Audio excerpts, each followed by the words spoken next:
안녕하세요 여러분, 법을 좋아하는 인간 법조인 나도정입니다. 오늘은 또 형사재판 관련해서 재밌는 얘기를 좀 알려드릴 텐데요. 이건 뭐 상식이죠 사실은. 근데 모르시는 분들도 되게 많으셔가지고 가끔씩 막 저도 황당한 질문과 답변을 또 주변에서 듣고 하니까 이참에 한번 정리하도록 하겠습니다.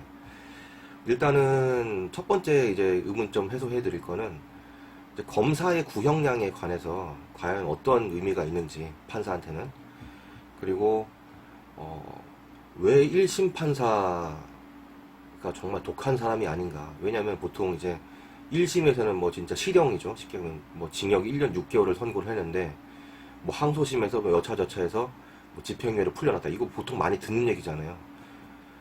그럼 왜 어차피 집행유예를 풀려날 거 1심에서부터 그렇게 안 했는가. 그런 것들 조금 간단한 어떤 형사소송법상 원칙을 조금 알아보려고 합니다. 우선 첫 번째로 판사는 검사의 구형량에 과연 이제 구속이 되는가, 기속이 되는가. 쉽게 얘기하면은 검사가 뭐 피고인은 2차 조차하니까 뭐 징역 3년을 때려주세요, 이렇게 구형을 하잖아요. 그러면은 판사는 그래? 징역 3년 꼭 해야 되냐, 이런 건 아니잖아요 사실은. 네. 그런 문제가 있어요. 이걸 더 높은 형을 할 수 있는가, 아니면은 그보다 낮은 형만 가능한가. 근데 원칙적으로 이게 원래 좀 깊이 들어가면은, 나름 깊이 들어가면은 원래 법조문에서는 예를 들면은 그 다 죄형 법정주의라고 해갖고 각 죄별로 이렇게 형량을 정해놨어요. 뭐 벌금형, 뭐 징역형 이렇게 나눠갖고, 뭐 가장 뭐 들기 쉬운 예가 이제 절도 같은 죄는 이제 6년 이하의 징역 또는 1,000만 원 이하의 벌금이라고 돼 있거든요.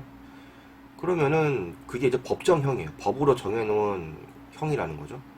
그래서 이제 그것보다 원칙, 그러니까 죄를 하나만 졌다고, 절도죄를 하나만 졌다고 생각을 했을 때 그것보다 더 높은 형을 선고를 할 수는 없어요.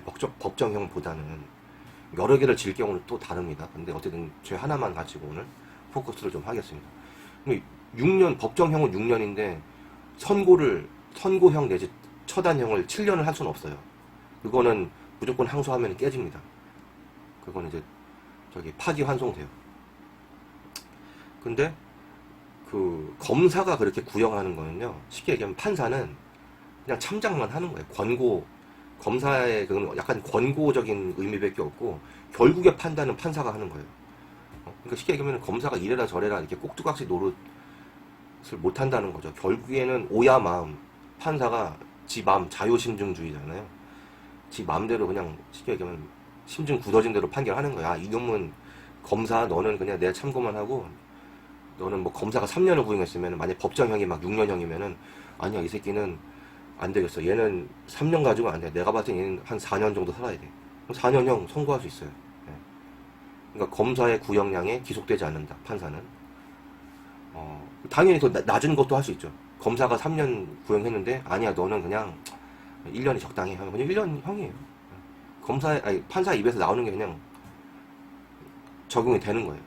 내 입이 곧 그 입에서 뭔가를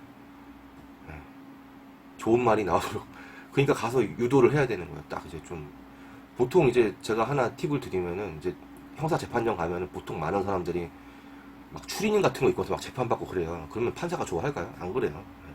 판사 이쪽 조직은요, 아직은 뭐 로스쿨 출신 판사도 있고 뭐 하지만 기본적으로는 일단 꼰대 기질이 있어요, 진짜로. 다 그런 건 아니겠지만. 그래서 정말 동방예의지국의 모습으로 딱 넥타이하고, 여자분들은 이제 정장 딱, 바지 입고 가지 마시고요. 그냥 딱 스커트, 여성 정장 있잖아요. 딱 입고 가셔갖고 반성하는 모습. 끝까지 무죄 다투실 거면 그냥 다투시고요. 일단 양형으로 가시려고 했다면 그런 모습을 보여줘야 그 입에서 좋은 말이 나오겠죠. 선고한 다음에는 그냥 따고 배짱이에요. 그냥 벌러덩 누워도 돼요. 그냥. 그때부터는 쌩인 거죠. 그때부터는 이제 판사는 뭐 완전 종이 호랑이니까 입에서 나오는 순간 그냥 끝나는 거예요. 번복이 안 돼요. 어쨌든간 그렇다는 거. 그리고 또 하나 뭐였죠? 이 요새 지금 기억력이. 그리고 봐봐요. 보통 1심 판사들 엄청 독한 거 아니야? 왜 이렇게 센 형인데, 어차피 항소심 가서 이게 집행유예인데 이거 왜 왜 시령을 때리고 이래? 막 그런 거 있거든요. 뭐 법정 구속되셨습니다. 막 이러잖아요. 근데 이게 왜 그러냐면은 이게 그 형사법에서 아주 중요한 원칙이 하나 있어서 그래요. 그게 바로 이제 이게 뭐 민사에도 있긴 한데 일단 형사만 따졌을 때는 불이익 변경 금지 원칙이라는 게 있어요. 예. 이게 뭔 소리냐면은 그 쉽게 얘기하면은 그 전심, 그러니까 예를 들어서 2심에서 판단을 한다고 쳤을 때 전심은 1심이잖아요. 1심 재판부가 선고한 형보다 더 중한 형을 선고를 못해요. 뭐 쉽게 얘기하면 1심에서는 뭐 500만 원 벌금이 나왔는데 뭐 항소심에서 피고가 이제 피고인이 항소를 했는데 항소심에서 뭐 벌금형 취소하고 징역 1년 이렇게 못해요. 그리고 원칙적으로 이제 징역이 벌금보다는 중한형이거든요. 그러니까 1심에서의 판단보다 그 항소심에서 그 피고인이 항소했을 때 항소심에서 더 불이익한 그런 판단을 못 한다는 거예요.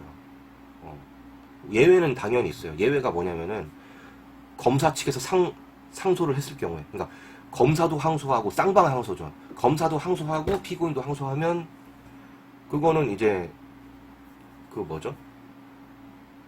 더 중한형을 할 수도 있는 거예요. 근데 만약에 검사가 상소 안 하는 경우도 있어요. 거의 뭐 많은 경우에 이제 검사도 항소를 하는데 그냥 검사는 그냥 1심 판결이 괜찮다고 판단되면 항소를 안 할 수도 있거든요. 그런 경우도 꽤 있습니다. 그러면은 피고인만이 항소를 했을 때는 더 1심 판결보다 더 그 중한형을 선고를 못 하게 됐어요. 그게 바로 형사법상 불이익 변경 금지 원칙이라는 거죠. 그래서 보통은 그런 거예요. 판사는 1심에서 더 강한 형을 때리는 형이 그 경향이 있을 수밖에 없는 게, 왜냐면은 결국에는 피고인이 항소를 하면은 추가적으로 뭐 반성문을 더 낼 수도 있고 뭐 아니면 추가 어떤 다른 좀 정상을 참작할 만한 자료들을 1심에서 내지 않았지만 또 보강을 해서 더 묵수를 할 수도 있고, 이렇게 하다 보면은 뭐 양형적으로 이제 좀 가다 보면은 또 이제 형이 깎일 그런 소지가 굉장히 많기 때문에 좀 중간형을 때리는 경향이 있지 않나요? 그거는 제 생각도 굉장히 많이 들어간 부분인데 그렇습니다. 왜냐면은 처음에 약한 형을 때리고 나중에 그걸 또 경감을 해주려면 더 많이 깎여야 되기 때문에 안 바뀔 수도 있어요. 결국에는 판사 마음이기 때문에 뭐 반성문을 뭐 그거는 제가 또 따로 하겠지만 반성문을 100장을 쓴다 그래도 판사가 그냥 참고 안 하면은 정상 참작 안 하면 그냥 그건 다 종이 쪼가리밖에 안 되는 거예요. 근데 어쨌든 간 1심에서 중한형을 때릴 수밖에 없는 이유가 그런 거예요. 왜냐면은 그거보다 더 중한형을 검사가 항소하지 않으면 때릴 수가 없기 때문에. 근데 검사가 항소할지 안 할지는 판사는 모르는 거잖아요. 예. 그러니까 일단은 1심에서는 최대한 많은 형을 이렇게 부과하려고 하는 경향이 있지 않나. 예. 그런 것 같아요. 예. 어쨌든간 이 취지의 원칙은 그러니까 이 원칙의 취지, 불이익 변경 금지 원칙의 형사법상 불이익 변경 금지 원칙의 취지는 뭐냐면은 피고인은 이제 항소를 할까 말까 이게 고민이 되는 경우가 뭐가 있냐면은 내가 혹시 괜히 항소를 했다가 더 덤탱이 쓰는 거야 진짜, 아니면 되로 주고 말로 받는 거 아니야, 이런 식으로 고민을 하면서 항소권을 함부로 포기하지 못하도록 하는 그런 취지인 거예요. 예. 그러니까 그런 거 내가 더 중한형은 안 때릴 테니까 억울한 거 있으면 마음껏 항소해라, 이런 취지로 도입을 한 건데, 이제 그걸 악용하는 케이스가 이제 바로 약식 명령에 대한 정식 재판 청구 뭐 이런 게 있거든요. 그거는 제가 예전에 한번 다뤘었는지 모르겠는데 보고 만약 안 들었으면 약식 명령 관련해서 또 한번 따로 아마 안 다뤘을 거예요. 예. 그거 중요한 부분이니까. 보통 이제 벌금형으로 때리는 게 엄청나거든요. 이제 그냥 징역 사는 것보다. 그 이유 중에 하나는 이제 깜빵에도 자리가 없어요. 뭐 요즘에 뭐 코로나도 그렇고 뭐 그런데 어쨌든 간 깜빵도 자리가 없기 때문에 또 세금으로 먹여 살려야 되잖아요. 예. 그러니까 벌금은 이제 또 국고로 또 수입으로 잡힐 수도 있는 거니까 어지간하면 그냥 여러 가지 그게 참 비하인드 스토리가 많은데 그거 나중에 재미있는 얘기하면 따로 해드릴게요. 예. 제가 아시는 분의 그 형 뭐 이런 분이 뭐 판사도 계셔갖고 그런 얘기를 좀 들은 게 있어요. 근데 어쨌거나 오늘은 불이익 변경 금지 원칙 뭐 아시겠죠? 예. 그러니까 마음 놓고 항소하시고요. 억울한 거 있으면 항소를 하셔야죠, 무조건. 예.